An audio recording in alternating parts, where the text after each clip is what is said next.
Righty, it looks like the attendee list has leveled off. Once again, this is Ken Kibler, Director of Training and Client Support for eTruckBiz. I want to thank you for joining us today, and you'll notice that got a little different scenery in the background. No clock behind me today. It's because we are on site with a customer in the greater Chicago area. This customer does have a lot of density, but they were very successful during peak, pushing over on a daily basis, well over 100 stops per driver day. They had several drivers average over 200 stops per day for weeks on end through peak. Man, it's very timely that I'm here because we are going to talk about driver methods today as well as some of our other topics. And with some of the feedback I got on the emails yesterday, it was a little sensitive about comparing a UPS driver to a FedEx driver, but hopefully we can bring this full circle for you and really show you the benefits of a well-trained driver. As I said, the customer that I'm visiting here definitely reaped those benefits during peak and generate a lot of revenue per dispatch and save themselves from putting a lot of extra trucks on the road. Further ado, I'll turn this over to Jeff Walzak.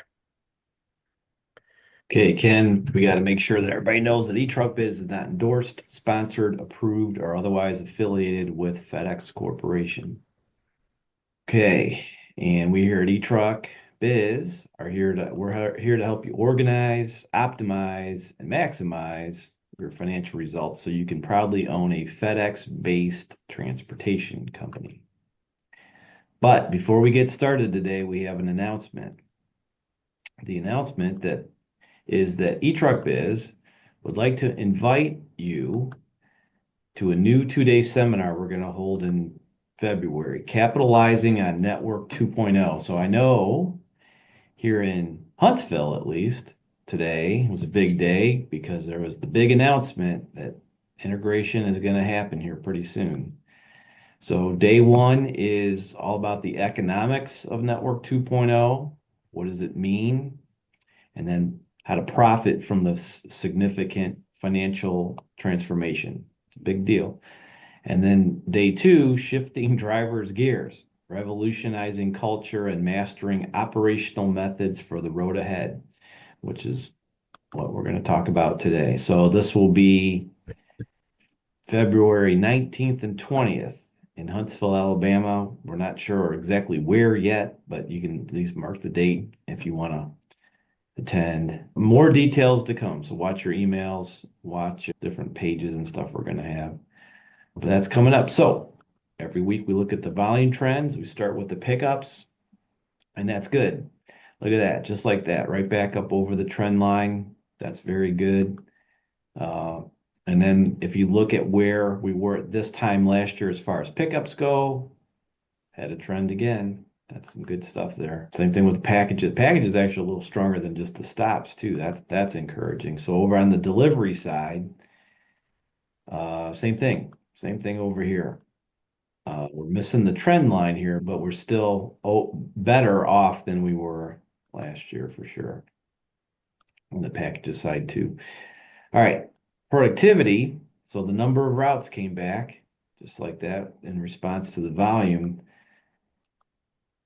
But oh no, productivity went the wrong way. We started back strong, but then for some reason we weren't watching what we were doing and gave up some productivity gains.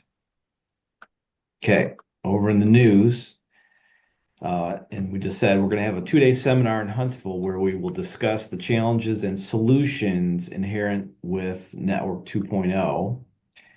While there are many factors to consider, there's one that towers above all other things. Some of you on here may have seen this before, but we're gonna show you. We're gonna show you. This was taken out of the same window on 2 different days, but it's the same. You'll get the gist of it here. So our UPS man pulled in. Now he got out of the wrong side of the van, but he's already out of the van. It's up to the door, made his delivery, walking, not running. back out to the van. Whoops, got in the wrong side there, Ken. That's not so good. But he gets his seatbelt, left hand, right hand, buckles up, starts his truck up. See ya, UPS guy. So I don't know if I can stop this. But that took him roughly 50, let's just say 55 seconds to do that stop. Meantime, our man still parked out there. And these videos did start at the same time. We didn't pause this for giggles. So Yeah, this wasn't staged or anything. This is what happened here. So we're still looking for a man. Seems to be moving something around in there. That's good. So he's okay. At this point, we're a minute 45-ish into this stop.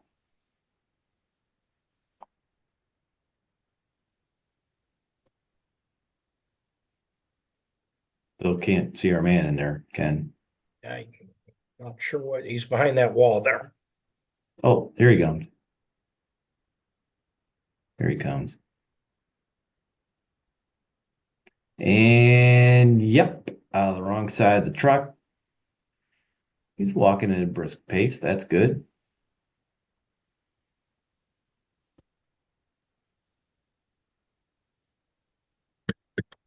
Thinking his delivery is also good.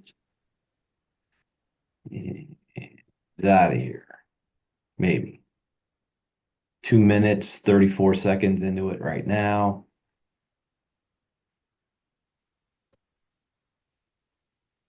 Not sure what he's doing, but he must be doing something.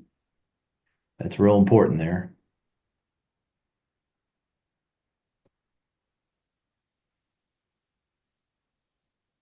Kind of doing something, making sure something's happening. And oh, what? That's not so cool. He backed out into a busier street than he was on. So we didn't show that to get you all riled up. We showed that just to demonstrate the difference in delivery methods. So the UPS guy obviously has been trained very well. And it's just habit. That's just what he does. That's how he makes deliveries. That's how you do it. Our man, don't know. Not real sure what happened there. But that's the difference. That's what we're battling. And as we get into Network 2.0, we're going to have to change that second guy's behavior. So Ken was saying he got some responses and stuff and things to some of the emails that went out about this particular webinar. Interestingly enough, the following was a response to an informational email sent about today's webinar. So I don't know if you can read this or not, but I'm gonna read it. It says we blocked out who it's from, but you can't compare UPS to FedEx. UPS is paid very well with great benefits. FedEx make their contractors pay for everything it takes to deliver packages for FedEx with little compensation. So don't even try to compare. FedEx contractors are beat down with nothing left to give. There's that, but did what we just saw, did that happen because of a pay differential? Did the UPS guy do what he did because he's getting paid more? Did he work harder? Exactly. Who worked harder there? I don't know. The fact is, it's that UPS's drivers operate efficiently. And it's because of that UPS can compensate their drivers commensurate with the revenue they produce. Hopefully that makes some sense. It's because they're efficient, it's because they're productive that they can get paid what they get paid. Now, We do a lot of analysis on different operations and whatnot. And many times FedEx contractors are actually surprised when we show that by the time you pay your bonuses and bonus for that, bonus for this, extra money for this, showed up today, nice, paying you some money. When you divide that by the hours they work, they're not that much farther off than UPS folks. They're just not as productive. Some of them are just not as productive. So there's some implications for what we just saw, and then with the integration of volume into the ground culture. So one of the implications is that there are reduced stops per hour capacity when our drivers are missing proper driver P&D methods, right? The next thing is that it reduces the stops per dispatch capacity. So you can't put as many stops on a truck when it takes our driver 2 minutes, 2.5 minutes to do a delivery, and the UPS guy is at the same house, same situation, and he's out of there in 53 seconds, right? It's almost a 3-for-1. The UPS driver would do almost 3 stops by the time that the FedEx ground guy did one. Another implication is that what this actually ends up doing is that those two things above increase the contractor's cost per stop, right? And it also then increases the contractor's cost per dispatch. So settlement charges that you negotiate are based on engineered standards. They're not based on the engineer thinks that it's going to take a driver 2.5, 3 minutes to do a stop when it should take a minute, right? So you're getting paid based on an engineered standard, not on the contractor's been beaten down and that's the way it is. Another implication from what we saw in many FedEx ground contractors unfortunately realize this, you have the inability to pay your bills when we don't operate efficiently and productively. And then there's the inability to pay competitive driver wages because we're not doing enough stops per dispatch, stops per hour. Right. So that's what you can pay the folks more if you want, but you're going to have to get some productivity and efficiency out of them to do so. Right? Can I add to that, Jeff? Please. Yeah. And this, what we saw there isn't every contractor in the country. When I work out of my home office, my window faces the street, and I live on a cul-de-sac. So I see every day, I see the UPS driver, I see the FedEx driver, I see the Amazon driver, and I have a sick, morbid habit of counting the seconds for every time that truck stops and how long until it moves again. And during peak of this year, the FedEx ground driver was 35 to 40 seconds. The normal UPS driver was 45 seconds, followed him down the street, 45 seconds.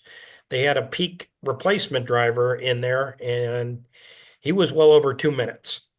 So I'm sure that guy won't be invited back after peak to join the UPS party. But I know he was costing UPS a lot of money. So, but if you don't go out and watch, you'll never see these things. But it does happen in operations. It might happen in every operation with certain drivers, but you don't know unless you look. So the thing is, if we have drivers, and Ken's right, we're not saying every single FedEx driver is what we just saw. We just do know that there are some like that, right? So another implication is that, especially as time definites get into the operation, you'll need to put more trucks than necessary on the road to handle those. As folks have learned experienced over the last, say, year or so, and then more and more now, more and more of you guys are going to get into this. It's a different type of operation. It's not necessarily here's a bunch of packages. Hopefully you get done when you get done. Thank you very much. It's not like that anymore. You got to be at certain places at certain times, and it's just going to take longer. And if we have bad or unacceptable methods, that just it's going to cause us to put extra trucks on the road, and that's not part of the financial model. So poor productivity and efficiency puts time definite stop charge in jeopardy. So what you'll find is when you negotiate your new contract, when you get into Network 2.0, long story short, there's a couple of new charges, and one of them is something called the time definite stop charge. Now, it's cool, it's good, but it can be up to 20% of your revenue. And if you don't make your time definite service, you don't get it. They don't pay it to you.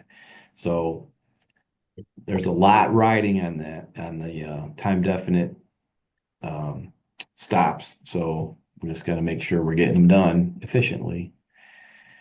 Another thing we've seen in some of these negotiations, and Ms. Carey, you can say something here if you want to. Most of the time, what FedEx is looking at, or what your contractors are looking at, okay, yes, they're going to give you extra volume, which increases your density, and it increased density, and we've learned over the years now, increased density usually means that FedEx is going to pay a little bit less per stop and package, and nobody likes that, but they try to get in there and do that. The margins get squeezed when we don't operate efficiently. It's just it's a kind of a double whammy here. If we're not operating efficiently and our margins get squeezed, well, then we got a hell of a problem. So, I think Gary used to call it the cross of death. and God forbid, the guy that we saw, we know they're a certain type of software user. And I don't know, but that guy, rumor was he's a trainer. And if we got that guy out there training other folks, woo, do we got a problem? All right. Now, if those kinds of methods are acceptable, if we're not watching that, not following up to make sure that using the correct methods, eventually we're going to have a problem with our contract, and eventually the business goes down the toilet. Now, nobody wants this, so we're not trying to scare you or whatever, but it's just going to get that much another degree of difficulty tougher with the time definites. But what happens if drivers can be taught, they learn, and they do utilize UPS-like methods and efficiency? So for the last 15 minutes, we've been talking doom and gloom, but what if you can teach the folks to get very efficient? Yeah, does Right? it cost more to do the methods? Does it cost FedEx or UPS any more to teach their drivers those methods? No. I mean, we used to do it back in the day, and it's just a matter of showing them, watching them, and then requiring continuous improvement in their methods, right? So if the folks can begin to achieve greater productivity and efficiency, everything changes. AOs, BCs, and yes, even drivers can make more money.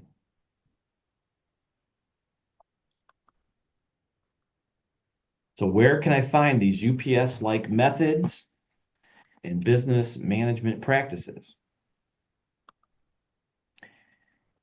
Is FedEx going to teach them to you?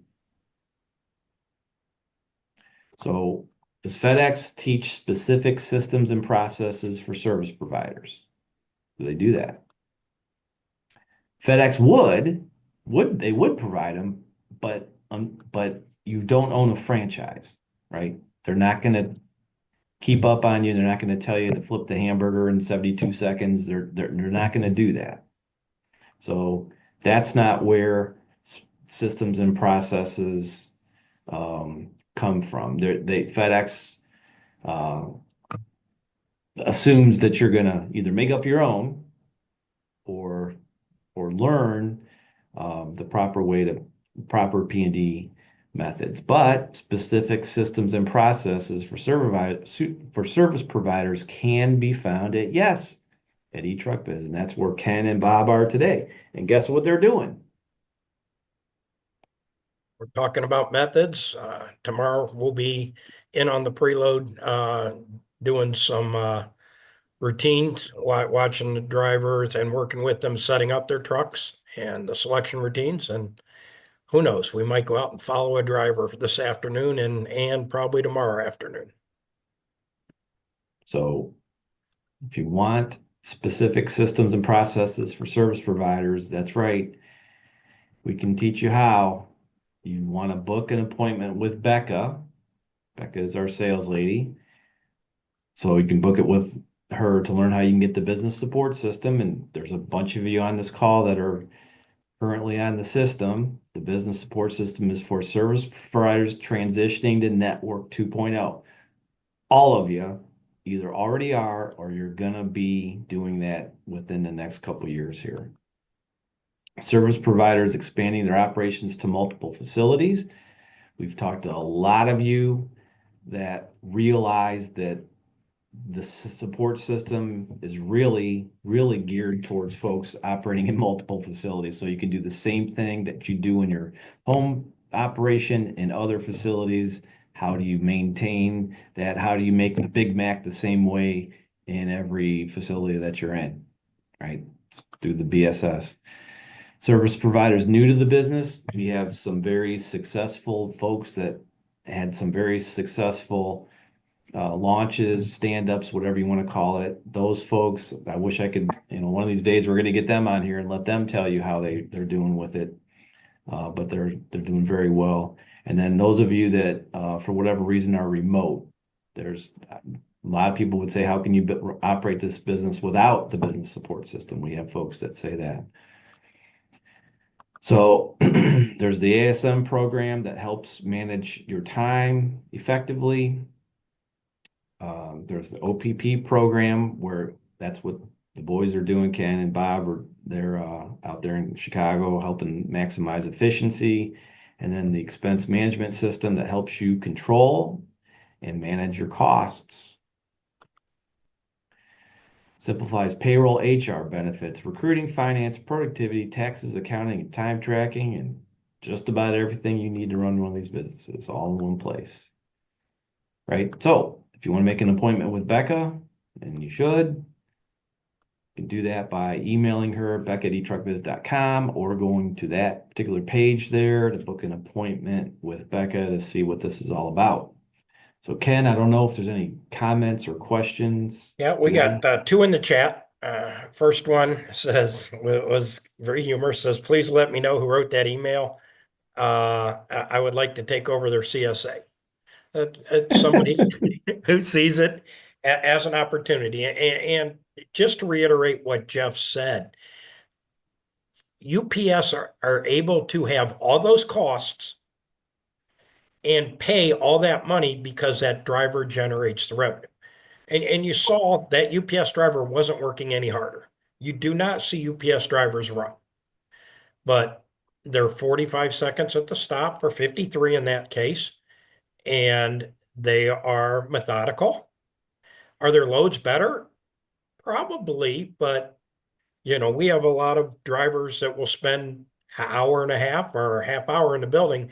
A UPS driver spends less than 15 minutes in the building. They got to be out of that building.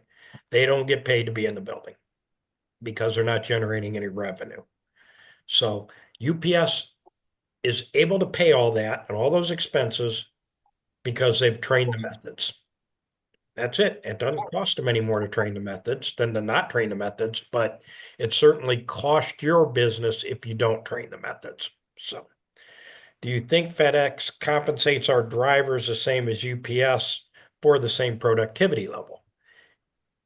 if you had, it's funny, I've talked to a senior manager who had a conversation with the CSP who may or may not have been a customer of ours. And the CSP said, I'd like to pay my driver like a UPS driver. And he says, okay, well, is your driver willing to work 10 hours a day? Well, no. Well, then how do you pay him? He says, your driver's doing X number of stops per hour, but he's only on the road 6.5 hours rather than 9.5 hours. If he was on the road 9.5 hours, if you do the math, could you pay him? Sure enough, he could pay them. So I think that's the best way. Will you get to $49 an hour? Probably not. Do you have to? Probably not. Remember, somebody doesn't walk off the street and just become a driver at UPS. Most of the time, they're working part-time on the dock for 5 years before they get the chance to become a driver. So you may not have to, you probably don't have to pay that. But at the same time, can your driver generate that kind of revenue? If they run the same stops per hour and are on the road as long as a UPS driver, they would probably make pretty close. Okay. Another one. Load quality has a direct impact on our drivers. Time per stop as well. Our drivers regularly need to look for their next stop as a result of less than stellar loading. I would assume that UPS loaders are held to a higher standard. That goes into working a truck and setting a truck up. Definitely a driver needs to sort the 1,000 section and the 2,000 section before they leave the building. And those sections, you probably don't have to put every stop in section 2,000 in order, but you got to have a pretty good idea. Do I got my 2,000s, 2,100s up to 2,500s? Or does that look good? Okay, yes. So once again, a driver's probably can probably do that within a half an hour. UPS drivers aren't given that luxury. They are not, because once again, they're paying that driver $49 an hour. They're paying the loader $13.50 an hour or $15 an hour, something in that range. So are the UPS loaders held to a higher standard? Yes. Probably, but once again, if I am sorting it shelf by shelf, I will be able to catch those stops. And as a UPS driver still, what does he do when he's delivered 1,000, 2,000, 3,000, 4,000?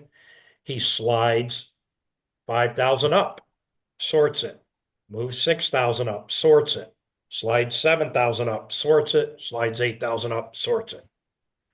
So they do have to do that. Once again, those methods were designed to reduce the walking of your driver.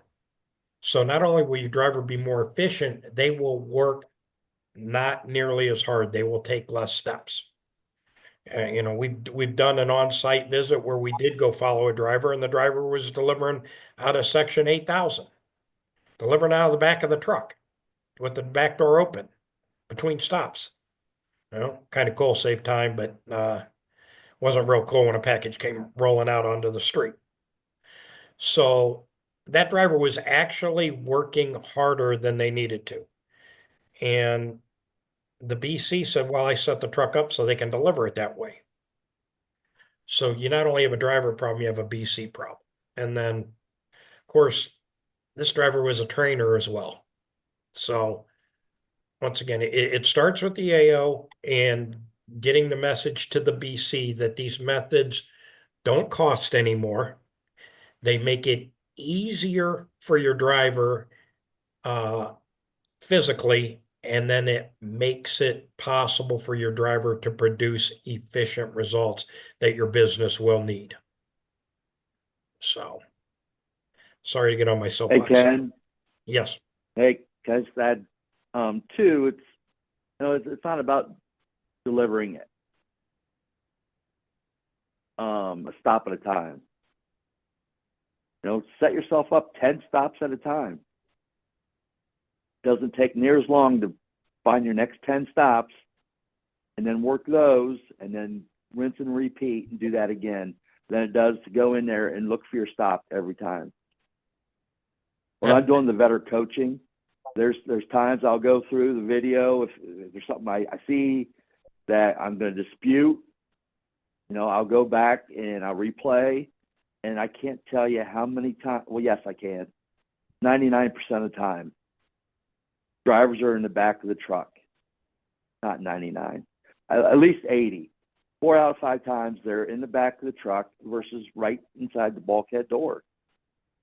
Less steps is going to be higher productivity. And it has nothing to do with what you're paying the person. It doesn't. See, please understand that. It's not what you're paying them. The methods don't affect that. And that's really what I want to stress. Give your employees the ability to be successful. So another thing, Ken, is it's been in fashion for quite a few years now to give a driver an iPad and tell them, here you go, run it however you want to do it. Move these stops around, circle these over there, do whatever you want to do. Well, when you do that, what happens? The driver is sorting, he's running from section 1 to section 4 to section 6 to section 7 because And then crawling over boxes. Then he's crawling over boxes because he can't get to them. Now we're losing the ability to put more on him because he needs a clear aisle. Doesn't need a clear aisle. He needs a clear, get to the section 1 and 2, or even load it all the way up through the middle, and you run those 5 stops first, those 5 bulk stops. this is one of the Maybe very we can biggest eliminate a problems. bulk truck. Yep. This is, and FedEx knows this. This is one of the very biggest problems that's going to have to be corrected is, especially with time definites, you can't take your route as it's sitting on your iPad and then dissect it because for whatever reason you think it's a better idea to go over here, go over there first. That it just doesn't work. And then that completely defeats. Now, was the truck loaded right in the first place? Okay, I'm gonna be the first to tell you that preloads everywhere are not up to snuff. Got it. But it's compounded by now you got stuff that's loaded all over the truck. That's why they can't find anything in the truck. Because first of all, it's not loaded right. Got it. But then you're also taking your route and slicing and dicing it and putting it all. It just doesn't work. That's probably what we saw with that video. That's why our man couldn't find whatever he's looking for, because Lord only knows what's going on in the back of that truck. So that door, the OPP program comes into play, setting up the DRO or the FRO properly, having the anchors designed properly, because anybody should be able to load a truck just by looking at an SID tag. 1001. Okay, well, whoa, this 1005 comes next. Boom. Oh, 2000, that's down here. Granted, it's definitely harder than that, especially with the size of the packages, but it gives you reference. And if the DRO and your anchors are set up properly, your driver then follows it. And then think about training the next driver that comes in there. They can follow it as well. Not I set it up this way because this is the way Joe likes to run the route. No. Once again, the DRO is set up because it's efficient, and UPS doesn't use DRO. They use a thing called Orion, but they feel so strongly about it that if a UPS driver varies from that by more than 15%, they can and will be fired. And do you think it's easy to fire a Teamster driver? Nope. But guess what holds up at the National Termination Board? Not following that at least 85% of the time. So I happen to have a buddy who sits on that board at UPS. So once again, we're not here to beat people up. We're here to help you, to make you understand, to address the belief that you can't compare UPS drivers to and FedEx drivers. It doesn't cost any more to train the methods. The driver benefits, you benefit, and the customer benefits as well. So when all of three of those benefit, it's a win-win-win, and the bottom line of your business will improve. So anybody, anything else to add? Okay, I'd encourage you to come to that seminar in February. I love teaching methods. Something I did, I'm not going to say how many years ago because I'll be showing my age and I don't want to do that. But please, if you can, as AOs, once again, the methods will start with you and they go through your BCs, and then your BCs have to be adamant about enforcing the methods. It's not what the driver wants. It's going to be what's going to help your business the most. So we will be back here again next Tuesday after the national championship game. Go Buckeyes. Bucks. And we look forward to working with everybody on this call, and want to thank you for your time. And I know you're dealing with a lot of weather out there. So please be safe and have a good, profitable week. Thank you very much.